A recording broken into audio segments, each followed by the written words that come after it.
Shalom mesdames et messieurs, je suis Eldi Kamanga. Je suis ravi de vous retrouver encore aujourd'hui pour suivre ce nouveau numéro de cette émission Hosanna. Eh bien, aujourd'hui nous allons parler sur un thème intitulé Pourquoi prier avec un homme de Dieu spécial au nom de Pasteur Sheila. C'est un parce que j'aime beaucoup. Bonjour Pasteur Sheila. Bonjour mon bien-aimé. Sinon tout va bien? Dieu fait grâce, ça va. Voilà, comme je vous avais dit, c'est parce que j'aime beaucoup. Et compte tenu de l'amour que j'ai pour lui, je n'ai pas voulu lui présenter. Mais j'aimerais que lui-même puisse se présenter pour nous dire qu'est-ce qu'il est et qu'est-ce qu'il fait. Merci beaucoup pour cette occasion. Je réponds au nom de Pasteur Sheila Kala Labilata. Je suis pasteur de l'église l'Assemblée chrétienne de la gloire. C'est une communauté. Et en dehors de cela, je suis professeur d'une école de ministère Péniel. Je précise bien, dans cette école, on ne donne pas les ministères. Dans cette école, nous donnons l'information et nous activons les capacités pour les gens qu'ils puissent se servir Dieu selon les normes de la Bible. Et je suis aussi, tel que vous me voyez, je suis aussi parent, un père de 2 enfants et je suis aussi marié. Donc, à passant, je salue ma femme. Voilà, le pasteur a dit qu'il est marié. Il est aussi un père de 2 enfants. Non seulement 2 enfants, vous êtes super spirituel de beaucoup des enfants, si je pense bien. Évidemment. Okay. Bon, aujourd'hui, nous allons parler sur pourquoi prier avec l'homme de Dieu, le pasteur Sheila, qui va essayer de nous expliquer l'importance de la prière dans la vie de tous les chrétiens. Pasteur Sheila, il y a beaucoup de personnes qui se posent tant de questions, qui disent que pourquoi nous allons prier alors que Dieu est omniscient. Il connaît nos besoins, nos capacités, il connaît tout ce que nous avons besoin. Et lorsque nous lisons Psaume 139, verset 4, eh bien, nous dit, avant même que je j'ouvre ma langue, Dieu savait déjà ce que je voulais dire. Mais pourquoi nous allons encore prier? Merci beaucoup. C'est une belle question, mais on va essayer par la grâce du Saint-Esprit à répondre à cette question. C'est ce qui fait beaucoup de confusion chez les enfants de Dieu. Et ils se posent tant de questions par rapport à ça. Et quand vous parlez de la prière, je vois directement qu'il y a vraiment le mariage entre l'homme et la prière. Donc selon la pensée de Dieu, l'homme ne peut pas se séparer de la prière. Et on verra que tout ce que l'homme peut faire, il doit toujours partir de la prière. Et toutefois, quand je réfléchis ou bien je parle sur certaines choses, il y a toujours un commencement. Vous verrez que quand les gens sont venus poser des questions à Jésus, les pharisiens, ils ont posé la question à Jésus, pourquoi ça, quand Moïse nous a dit ceci, en ce qui concerne le divorce.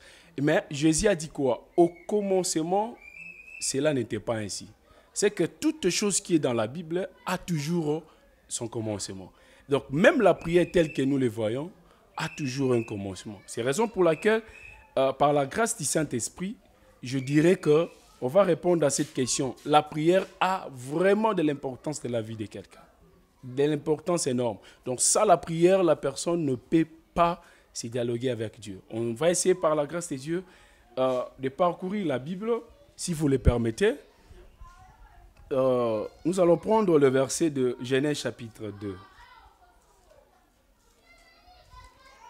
C'est là où on va essayer un peu de revoir la prière et l'homme. Parce que l'homme ne peut pas se séparer de la prière. La Bible dit dans le verset 5, la Bible dit ceci. Genèse chapitre 5 et chapitre 2, le verset 5. La Bible dit, lorsque l'Éternel Dieu fit la terre et les cieux, aucun arbuste de champ n'était encore sur la terre.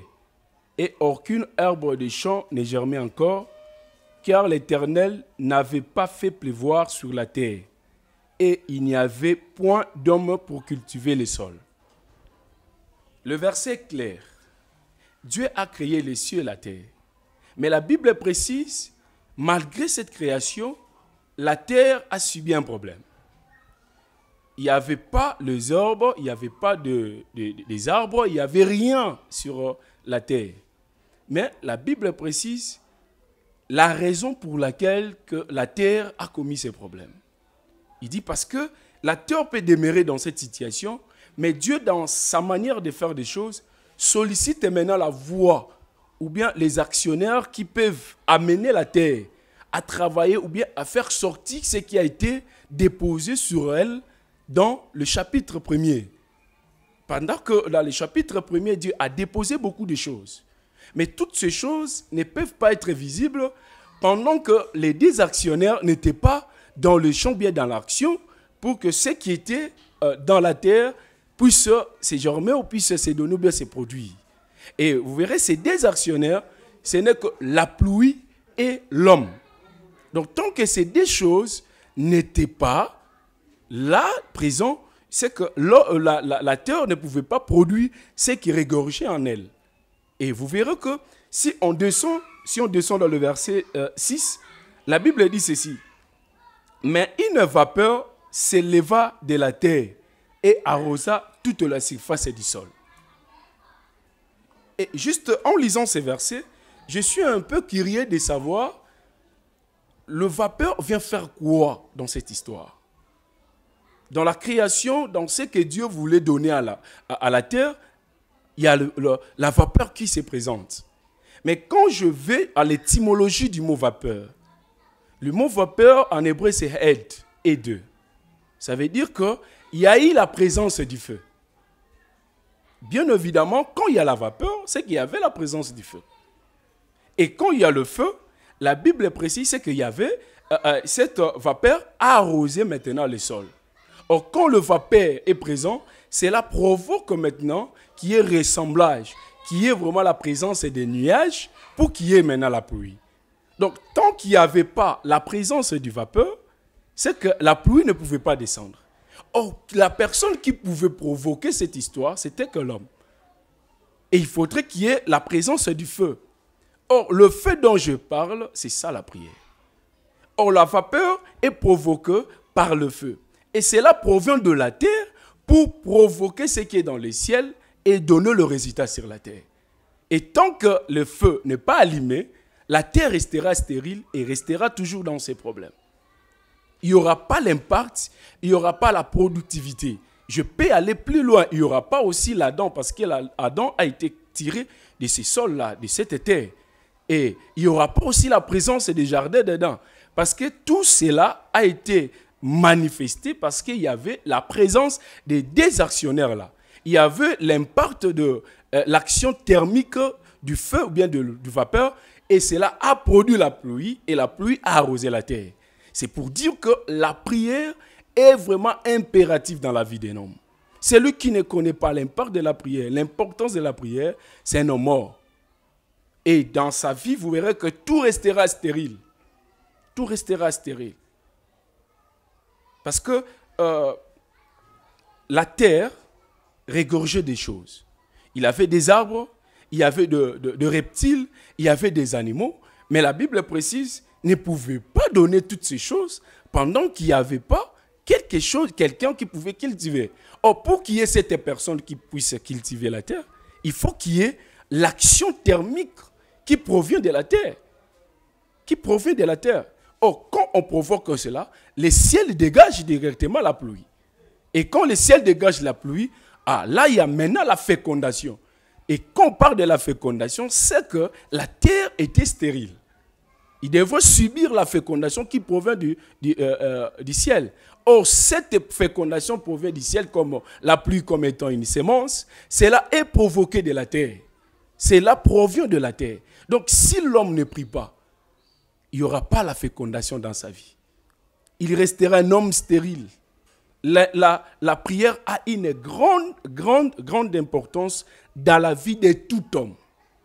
Que tu sois chrétien, que tu sois non chrétien, il faut que tu le saches que la prière a une grande importance.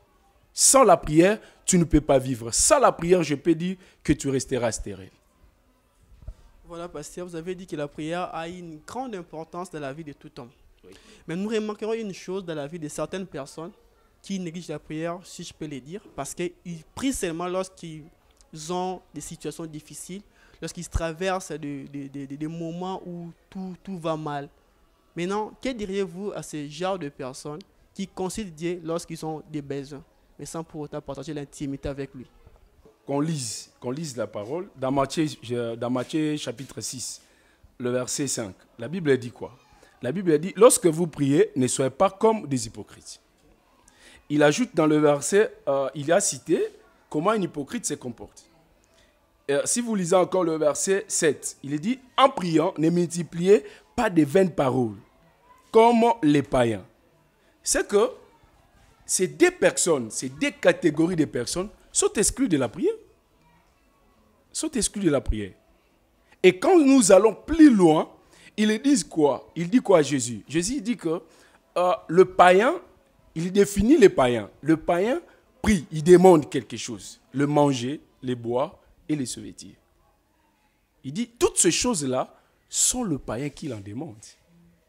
Cela prouve que quand un païen s'approche de Dieu, il s'approche de Dieu comme étant le Dieu créateur. Mais nous, quand nous approchons de Dieu, nous n'approchons pas devant de Dieu comme étant le Dieu créateur. Nous approchons de Dieu comme étant notre Père. Je ne peux pas m'approcher devant de mon Père quand j'ai un besoin. Mon Père, c'est mon Père. Je dois lui parler n'importe comment. Parce que Dieu cherche les gens. Dieu cherche les gens, les gens qui prient. Parce que l'homme ne peut jamais, je le répète, se séparer de la prière. Raison pour laquelle dans 1 Thessaloniciens chapitre 5, le verset 17, si vous descendez, juste le verset 17, l'apôtre Paul dit quoi? Priez sans cesse. C'est-à-dire quoi? Que j'ai pris en marchant, que j'ai pris partout où je prie. Non, il voulait juste amplifier ce qui était au commencement. Que l'homme ne peut jamais se séparer de la prière. Quand tu ne pries pas, quand tu ne parles pas avec ton Père, tu es en train de t'enfoncer dans le chaos. Tu es en train d'amplifier la stérilité dans toi. Il y a beaucoup de choses que Dieu a déposées dans beaucoup de personnes. Je parle des églises, je parle des personnes. Vous verrez qu'il y a des caractères, des charismes. Il y a une dimension que le Seigneur peut t'amener. Il y a certaines choses que Dieu attend de toi. Tu n'y arriveras pas à faire cela parce que tu négliges la prière. Tu dis que non, Dieu a tout accompli. Il y a cela. Bon, moi, j'ignore cela. Je suis contre tous ces gens qui s'approchent au devant de Dieu pour un besoin. Vous l'en aurez. Pourquoi? Parce que vous êtes ces créatures. Mais en tant que père, vous n'aurez pas certaines choses parce que vous n'êtes pas des fils. Vous devez y avoir l'identité de Dieu en vous. Cela vous prouve à suffisance que vous lui appartenez et votre façon de prier et votre prière fera de l'impact par rapport à votre identité. Et quand vous lisez la parole, vous verrez que nulle part Jésus a demandé à ses disciples de prier par telle chose. Non, je sais que votre Père en a besoin. Je sais que votre Père connaît que vous en avez besoin. Est-ce que je peux m'approcher devant mon Père pour lui demander quelque chose? Est-ce que quand je lui demande cette histoire-là, je lui fais rappel? Ou bien qu'il sait que je dois être quelqu'un qui doit manger, qui doit se vêtir, je dois aussi boire. Mais si je lui demande ça, ça ne lui change rien dans ce qu'il pense de moi. Ça ne prouve pas que comme il est mon Père, je ne peux pas parler à lui. Non. Non. Là, vous vous séparez de la prière. Et quand vous vous séparez de la prière, cela veut dire que vous ne parlez pas avec votre Père. Lui-même lui dit quoi? Je ferai ce que vous dites. C'est qu'on ne peut pas avoir certaines choses. Si vous voulez vivre dans une vie d'Éden, excusez-moi de le dire, parce qu'Éden est venu après que l'homme, après qu'il y ait cette affectation, cette fécondité du ciel et de la terre. S'il n'y en avait pas, s'il n'y en avait pas de vapeur, c'est que la pluie n'allait pas descendre. Et vous verrez dans Jacques chapitre 5, si je ne me trompe pas, la Bible dit, Élie était de la même nature que nous. Il pria, les ciels fermés. Il pria pour la seconde fois, les ciels s'ouvrirent. C'est que ce qui a fait que le ciel s'ouvre, c'était ce qu'Élie a fait sur la terre. Donc si Élie ne priait pas, les ciels allaient rester fermés. Or, quand les ciels restent fermes, c'est que la terre reste stérile. Il n'y aura pas la fécondité, il n'y aura pas la productivité, il n'y aura pas des arbres. On a besoin de voir les fruits de l'esprit dans l'église. On a besoin de voir le Christ dans l'homme. On a besoin de voir cette intimité, cette manifestation du Fils de Dieu. Je crois que la Bible dit que le monde entier, le monde attend avec ardent désir. Qu'est-ce que le monde attend? Notre façon de s'habiller? Non. Le monde attend la manifestation de Christ en nous. Or, la manifestation de Christ en nous provient du ciel. Et cela est provoqué sur la terre.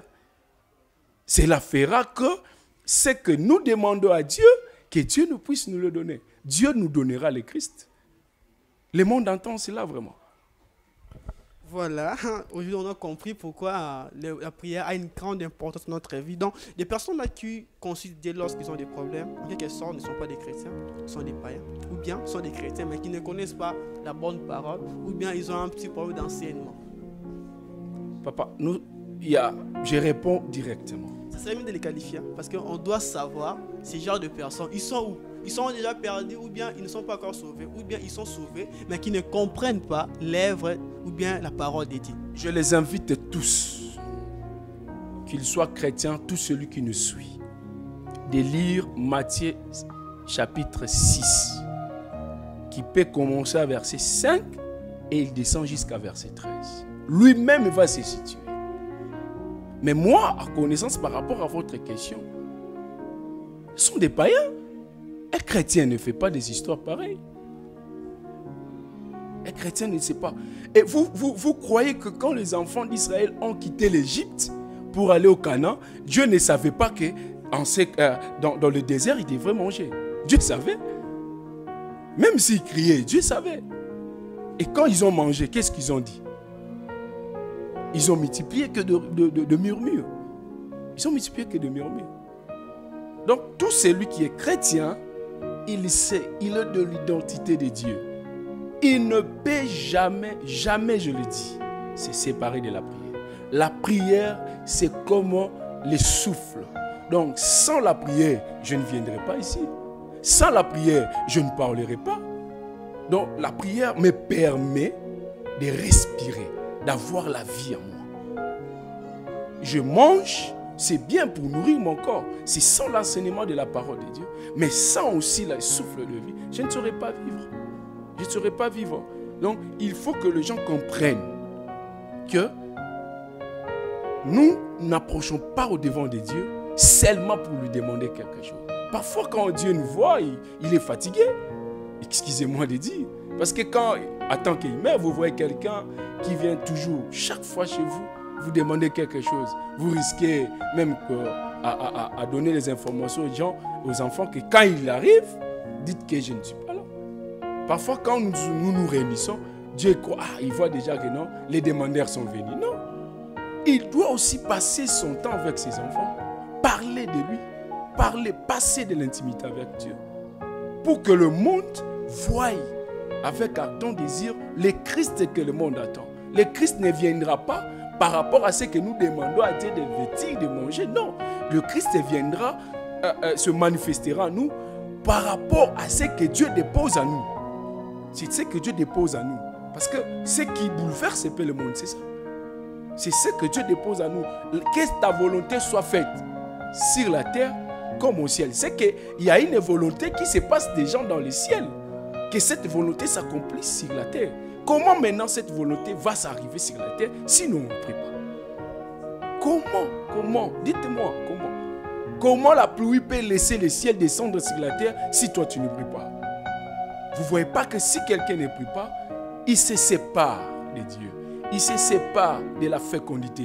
Il se sépare de tout ce qui est le meilleur de Dieu en lui. Vraiment, pour dire que c'est un problème d'enseignement et c'est aussi une négligence de notre part étant des chrétiens. Nous ne lisons pas la Bible. Nous ne lisons pas la Bible parce que Dieu a déposé toutes les choses dans la Bible. Donc si je peux répondre. Voilà, peuple de Dieu, vous avez suivi le pasteur qui a dit que nous ne devons pas être seulement des demandeurs ou bien des personnes qui déposent la demande à travers la prière. Nous devons être des intimes. La prière n'est pas seulement un endroit où nous allons pour laisser nos demandes, nos requêtes, non. Nous devons aussi participer à la prière justement pour parler avec notre Père. Nous ne sommes pas des personnes qui considèrent Dieu comme un créateur, mais nous sommes des personnes qui considèrent Dieu comme étant que Père. Et on parle avec notre Père à tout moment, sans pour autant avoir même une idée à lui demander, mais simplement parce qu'il est notre Père. Bon, pasteur Chia, nous tendons déjà vers la fin. Ça reste quelques minutes pour terminer. Pour une dernière question concernant des personnes qui ne sont pas encore créées en Jésus-Christ, qui sont encore des païens. Est-ce qu'eux aussi, la prière a une grande importance dans leur vie? Ok, merci. Je dirais que ils prient. Parce que avant même de venir ici, vous verrez quelqu'un dirait que non, j'ai prié la nuit. il prie, mais il prie à la dimension du créature. Mais nous disons que la manière que nous avançons, nous quittons de créature pour devenir des enfants. C'est la raison pour laquelle quand Christ dit, dans Matthieu 6, il dit, lorsque vous priez, dites, notre Père. C'est que j'appartiens déjà à une femme. C'est la raison pour laquelle je les invite. Parce que quand bien même il prie, mais il prie à la dimension de créature. Mais il ne prie pas à la dimension de fils. Leurs prières là n'auront pas d'impact dans le monde spirituel. Parce qu'il y a plusieurs choses qui se passent quand nous prions, surtout dans le monde invisible. Donc je les invite à entrer dans cette famille. Or, dans cette famille, pour aller encore plus loin, nous avons un père. Il y a des devoirs du père. Il y a aussi des droits que... excusez-moi, monsieur journaliste.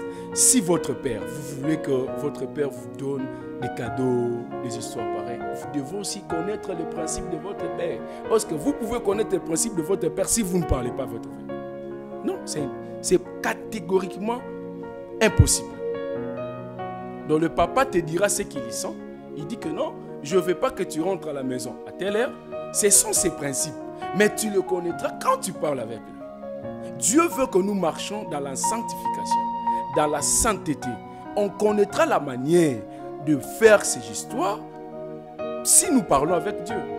Beaucoup de chrétiens tombent, beaucoup de chrétiens ne se relèvent pas. Pourquoi? Parce qu'ils ne parlent pas avec Dieu. Parce que Jésus a passé sur cette terre 33 cette terre sans péché, sans pour autant parler à celui qui a vécu 33 ans sans péché. Tu n'y arriveras pas. Je les invite tous à comprendre cela et à venir à nous rejoindre, nous, comme étant des fils, afin que leur prière ait des parties. Okay, voilà, vous tous qui nous suivez de partout, vous qui ne sont pas encore criés en Jésus-Christ, nous vous invitons de devenir des chrétiens, de devenir des enfants de Dieu légitimes. Aujourd'hui, c'est un moment opportun pour toi qui nous suis, toi la sœur, toi les frères qui nous suivent maintenant, de recevoir Christ comme ton Seigneur et ton Sauveur afin de partenir dans la famille de Jésus-Christ. Pasteur Sheila, est-ce qu'il y aura un moyen, maintenant que nous parlons, de prier pour des personnes qui ont crié en Jésus-Christ à travers ces messages? Merci pour cette occasion qu'on nous a donnée. Avant de parler, je vais t'inviter de lire Jean chapitre 1, le verset 12. La Bible dit, mais à tous ceux qui l'ont reçu et à tous ceux qui croient en son nom. On peut que recevoir si on a donné quelque chose que la personne peut recevoir. Ce qu'on a donné aujourd'hui, c'est la parole de Dieu. Cette parole que je t'ai donnée ce matin provient du ciel de notre Père.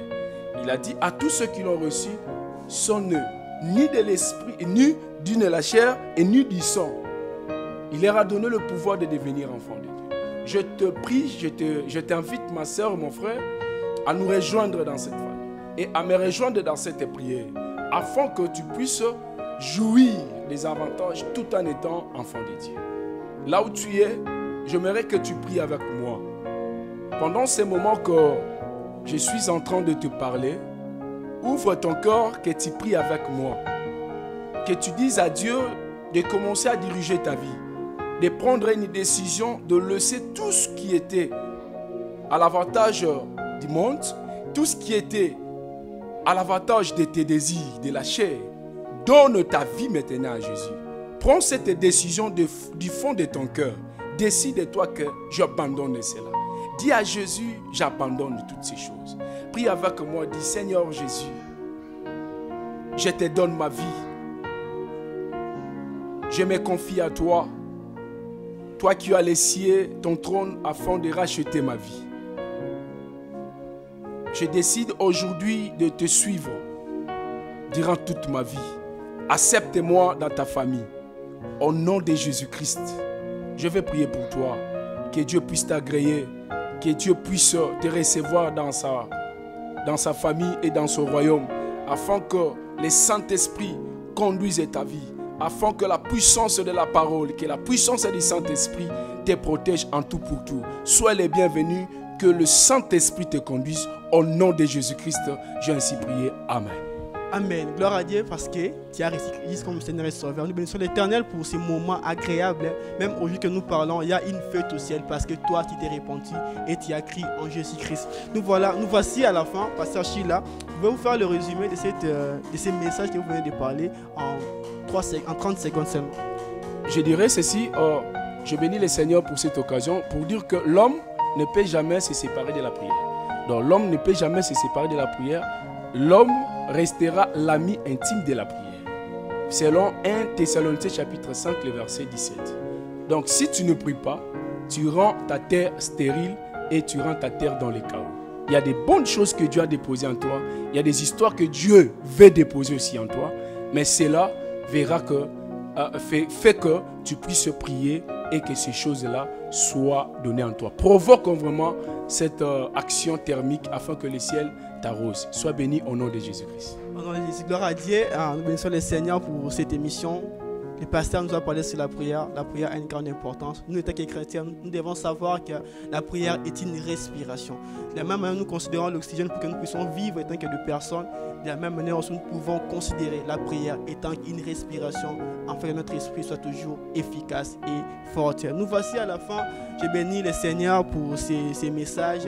Je dis merci à l'ingénieur qui est là. Je dis merci à Weston et à Deli pour nous suivre cette émission dans toute son intégralité. Veuillez nous suivre dans notre chaîne YouTube Concept Studio officiel et nous suivre encore sur notre page Facebook émission Hosanna ou bien Concept Studio officiel. Nous voici à la fin. Merci pour tout ce que vous nous avez suivi pour cette émission. Je vous dis ciao ciao et on se voit au prochain numéro. Merci.